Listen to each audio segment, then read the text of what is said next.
Welcome back. You are still with us, of course, on the Wednesday edition of Millennium Kwacha with me and Tracy. And of course, that was just our morning fitness. We are hoping that you were able to exercise with our girls right there. And if you did, you're going to have a very, very good and healthy day, I'm hoping. But anyway, right about now, I mentioned earlier that we're going to be having very, different discussions. In studio with us, joining us is Mr. Aaron Sichone, who is he's an HR specialist. He's just here, of course, we are having our career segment, so he'll be talking to us on how one can be a good employee. Is that even important anyway, you would ask? Why should one be a good employee? How can one be a good employee? These are the questions he's here to answer us this morning. Mr. Sichone, good morning. Good morning. How are you? I'm fine, thank you. How are you? Good. Good morning. Good morning, Mr. Sichone. Thank you so much for coming through. At this particular point, I know our bosses, Karen and I, are probably taking some. They're watching. I know. They are glued to their screens right now. And afterwards, we'll be asking, and Tracy and Karen, are you good employees? Please don't make us look bad. No, please. I want. Trust me, I want. Yeah, it will be a good discussion, of course. Yeah. And by the fact that you are here, meaning obviously you guys are good employees. By time, yes. Everything else. Okay. Just to begin with, Mr. Sichone, why this conversation? What is the importance of us having a look at this particular conversation of how to be a good employee? Why are we talking about it? Well, thanks a lot for inviting me. I think the first thing that we need to understand is the moment that we're talking about employees, we're talking about the company performance. We're talking about the growth of it and the productivity of it. Yes. We can't have bigger companies such as Millennium without employees. Who are you? And those are people that are driving the workforces. And in that circumstances, meaning we need to understand how does employees perform? What is the importance of these, performance of the employees? And at the same time, how do the companies themselves come in to make sure that an employee becomes the best employee at the end of the day? Yeah, so that's why we are having such a conversation. So what are the aspects when it comes to being a good employee? Should it be something that is personal, like my part? I should just say, as long as I come on time with Karen and I do what we have to do and we knock off, then I'm done. Or it's supposed to be on my employer's end? There are a lot of aspects that makes one to be a good employee. And yeah, timekeeping is one of it. But before we even go to timekeeping, first we have to understand, why am I in that position? Okay. When I'm employed at Millennium, okay, we are taking Millennium because this is where we are, an example. If I'm employed at here, why am I employed at this place? What are my duties to do? So the moment that I start understanding the need for my need gaps at that, company, then it becomes for me knowing why I should be a good employee. If I've been employed as a TV presenter, then how does a TV presenter execute his or her job rightly? If I've been employed as an HR, how do I perform as an HR? That's the first thing. Then the second thing that we need to understand is... Before we go to the second thing, you mentioned need gaps. So what are need gaps? What do we know that these are need gaps? Let me give an example. When there's a job advert, right? There are those job descriptions that come out, right? Meaning the company is lacking those capacities that they have put up. So the moment that you come into that position, then you understand, okay, the company is looking for an HR or for a TV presenter. That would be maybe, let's say for instance, that would be good at initiatives, that would be good at graphics, that would be good at that. So you understand those components that were in the job descriptions, then it becomes easier for you even to fit into that organization. Are those the same things, like even on our contract, when you're given a contract, your duties are given, those are need gaps actually? Well, the contracts goes deep into most about you yourself in the company where they want you to fit in. It's more like the rules and the regulations. Obviously, even in women's celebrations, you guys are the theme that you were looking at. Equally in a job, when you've been given a contract, there is that rules and regulations that will be guiding you into sitting into that. But when it comes to the jobs descriptions, it is literally telling you on what do we expect of you to perform. Yeah. Okay, so with all of that said, now let's get to the import. Why is it important for one to be a good employee? What's so important? One, obviously, is for the growth of the company. That's one key thing. We need to understand when I've become a good employee, meaning my bosses will be satisfied. Remember what you said just at the beginning. You said, let's hope our bosses are good. They will not make us look bad. Yeah, exactly. So the moment that one gets to that feeling of saying, I'm a good employee and becomes, job satisfactory, then the employees will be satisfied. Then the second thing is when one is a good employee, then the company gets to grow. The company is made up of human beings, and these human beings, most of the people that perform the works, it is the employees. Not literally, let me not use the word managers, but trying to say most of the supervisors, they just delegate. Karen, do this. you know, Tracy, do this. At the end of the day, the person that is performing is who? It's the employee who is probably on the last hand. So once an employee performs, meaning even the company gets to exceed the expectations. Okay. So apart from that, what else is involved in being a good employee? The other thing is understanding why you're in that position. Simple as that. You can't enter home and you don't know why you've entered your bedroom. Obviously, it's to sleep, right? That's an example. Equally, if I come to work at 7 hours, why have I come to work at 7 hours? Why am I being paid? Because at the end of the day, if I'm an employer, at the end of the day, I expect a salary to come out. Why is that a salary coming into my account or into my wallet? So I need to understand to say that company or that money is coming into my pocket because literally I'm supposed to offer a service. And that service is only offered when there's that gap that I've automatically understood. Okay. Mr. Sichona, we've I think addressed issues of why it's important for one to be a good employee. But then now let's go back to our main topic of discussion, which is how one can be a good employee. What do people really need to do in order to make sure that they become good employees? And is it possible for one to more like even before you are employed, you're looking forward for work? Can you begin to train yourself beforehand? I'll answer to your question after I answer to hers. Yes, please. The first thing is, what do we need to focus on when one has to be a good employee?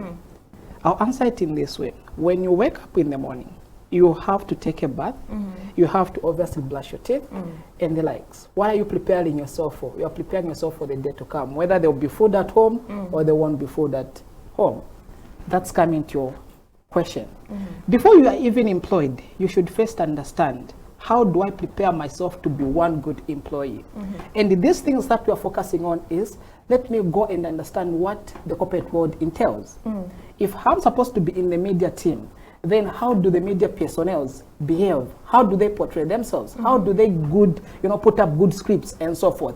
That's one thing. So even before you are being given a job as a journalist, you already know the etiquettes of what takes to be one. That's one thing. Then the next thing that we also have to understand, we have already talked about you understanding why you're at that position. But for you to understand that position, you need not to conform to the daily routines. Everyone has that job descriptions, like we said, which is in our today's world, we say it, the box, like you've been put in to say the box will say, oh, when you're coming in the morning, I need to present this show from the morning show, I need to do this, then life goes on like that. But why can't you think outside that box and go beyond? That's the other thing that it takes for you to be a good employee. So the moment that you start thinking to say, okay, if every day you try the same thing, if every day we start the show at 7 hours, why can't we start at 6:45? So that we supply ourselves and maybe do a lot more things. So those two are, the key components that one has to put up as we are looking at the good employee.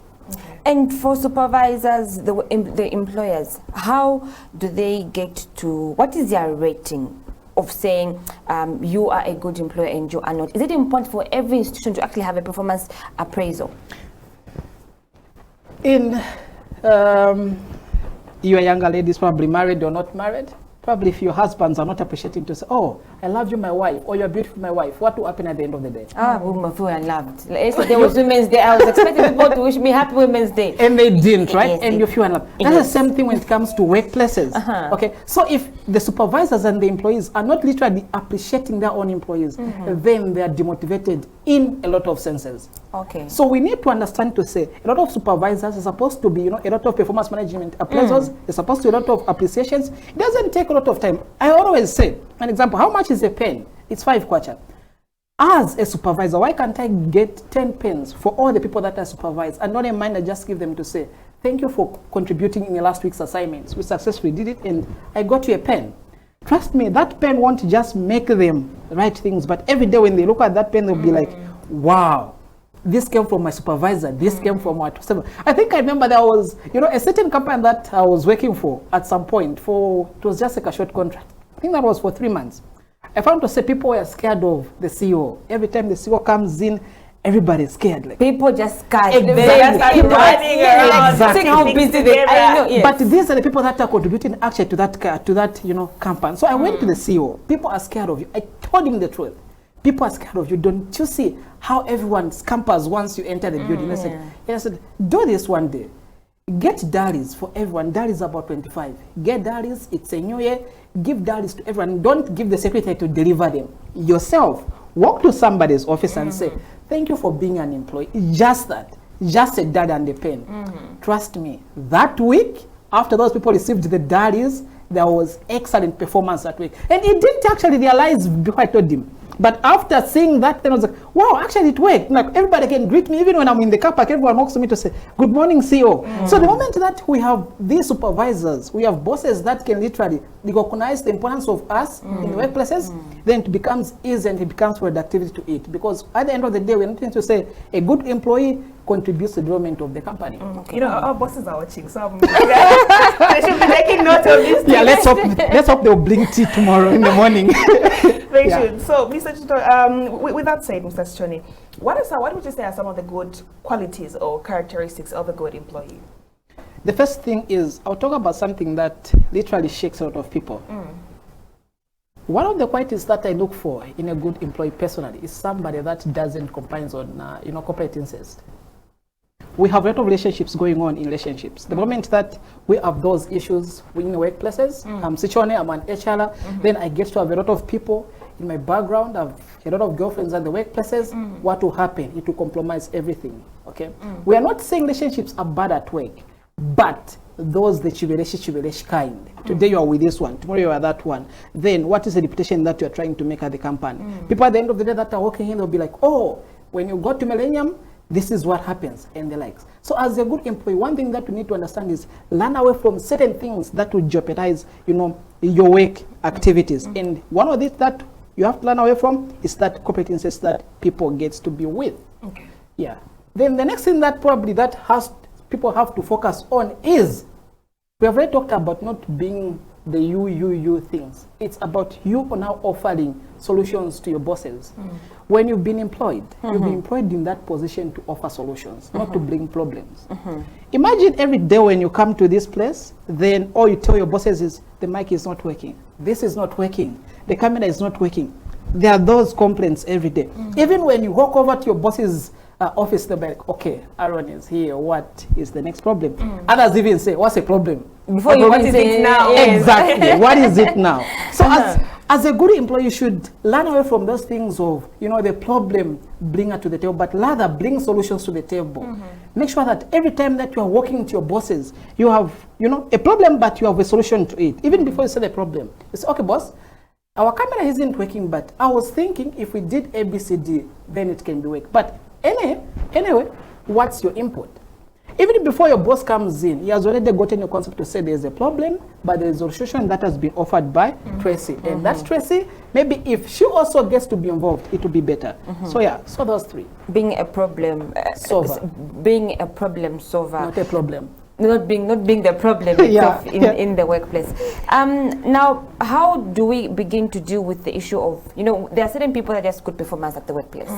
They are the best workers, and so then there are others that may seem to be a little bit more of jealous of what you are doing. So how do we, the ones that are lagging behind, try to also be good workers, but not necessarily fitting in the same shoes as the other people, but being ourselves, but also just performing to the expected performance at the end of the day?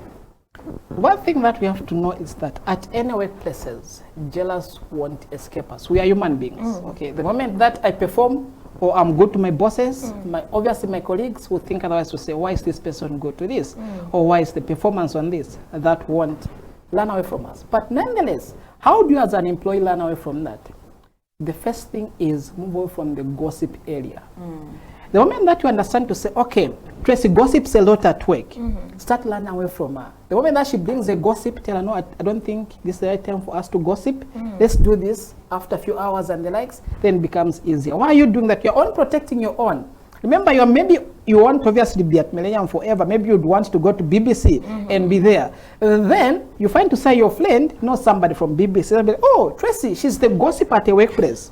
Okay? Meaning your reputation has already been put to that. Even when you are going there, they already want to say you are this. So make sure that you learn away from those small things such as gossips that will literally determine yourselves. The other thing that you can do from all those jealousy friends of yours at the workplace, let your work speak for you. If I perform at work, my works will speak for me. If I bring out a content on TV, that would be so good. Even if on how jealous my friend is, my boss will be like, Did you see that clip? Did you see how she went into details and found out the information about it? It is not you that is speaking, it is just the work that is speaking for you. So let the work speak for yourself and let the people that gossip. But otherwise, gossips, jealous, will never end at the workplaces. Just like Uguloshi. Come on, Uguloshi will never, even if it's a Christian nation, Uguloshi will forever be among us. But you just have to know how to learn from. Thank you so much for coming through. It's been a You're welcome. pleasure to have. Unless you've got any other questions? No, I'm Yes. done. I think we've exhausted everything we had on our plan today for how one can be a good employee. And you feel like a good employee? Of course, thank you so much for coming to the story. Karen and I have been able to wear ourselves, and only our employers can tell. Can tell. Yes, but thank you so much. It's been a pleasure. Hoping we'll have you again next week. Not a problem. We can always do that. Thank you. All right. Thanks a lot for hosting me, ladies. You're welcome. So, of course, just having a conversation there with Mr. Aaron Sichone is, of course, an HR specialist talking about how to be a good employee. We know about so many people looking forward to getting employed, your job hunting and everything, but you yourself, are you ready to being able to be productive and, of course, at the end of the day, being a good employee in a particular workplace? We'll be taking a short break. When we get back, of course, we'll be having a look at the stories that are in the papers today. That, of course, includes the Times of Zambia, the Daily Nation, as well as the Daily Mail.